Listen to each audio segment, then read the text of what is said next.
Belasan pelanggar kawasan tanpa rokok atau KTR dan pedagang kaki lima PKL yang terjaring Satpol PP menjalani sidang tindak pidana ringan Tipiring.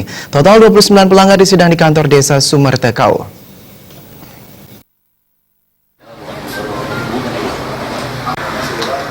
Sidang Tipiring dipimpin Hakim Iwayan Sukanila, didampingi Panitera Agustini Mulyani. Dalam sidang tersebut, Hakim memutuskan para pelanggar melanggar Perda Nomor 7 Tahun 2015 tentang kawasan tanpa rokok, Perda Nomor 1 Tahun 2015 tentang ketertiban umum, dan Perda Nomor 2 Tahun 2015 tentang pedagang kaki lima. Hakim Iwayan Sukanila memberikan pilihan membayar denda sebesar Rp100.000 atau hukuman subsidiar 3 hari kurungan kepada masing-masing pelanggar Perda KTR dan denda sebesar Rp300.000 atau subsidiar 7 hari kurungan kepada PKL. Dari pilihan yang diberikan Hakim, semua pelanggar memilih untuk membayar denda. Sebagian besar pelanggar KTR didapati para petugas Satpol PP Kota Denpasar sedang merokok di area Rumah Sakit Sangla. Sementara para pelanggar Perda PKL didapati berjualan di atas dan badan jalan di sekitar Jalan Tukat Barito dan Jalan Kartini Denpasar. Sementara Kasatpol PP Denpasar Dewa Gede Anom Sayoga yang didampingi Kabid Penegakan Peraturan Daerah Imade Poniman mengharapkan dengan dilakukan tindakan tegas seperti ini, masyarakat Denpasar bisa mentaati peraturan yang telah ditetapkan sehingga terwujud kenyamanan dan keamanan Kota Denpasar. Dewa Sayoga menambahkan para perokok sudah disiapkan area merokok di setiap fasilitas umum di Kota Denpasar. Para PKL telah disiapkan pasar-pasar tradisional oleh Pemkot Denpasar. Pasar-pasar tradisional tersebut sudah direvitalisasi sehingga menjadi pasar tradisional modern.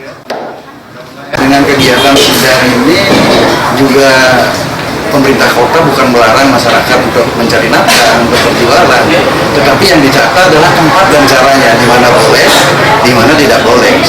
Pada dasarnya semua rata-rata sudah tahu, ya memang dengan alasan tuntutan perut, ya mereka melakukan pelanggaran.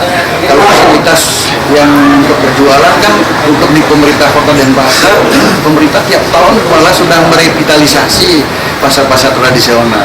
Artinya apa?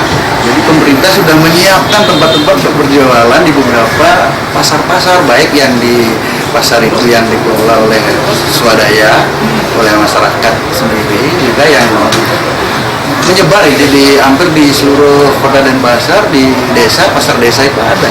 Nah inilah sebenarnya untuk dimanfaatkan untuk mereka berjualan, tidak memanfaatkan badan jalan, trotoar seperti itu. Sidang Tipiring pelanggaran Perda terkait kawasan tanpa rokok dan pedagang kaki lima ini terselenggara berkat kerjasama antara penyidik pegawai negeri sipil, Pengadilan Negeri Denpasar dan Kejaksaan Negeri Denpasar. Joka Andika, Bali TV.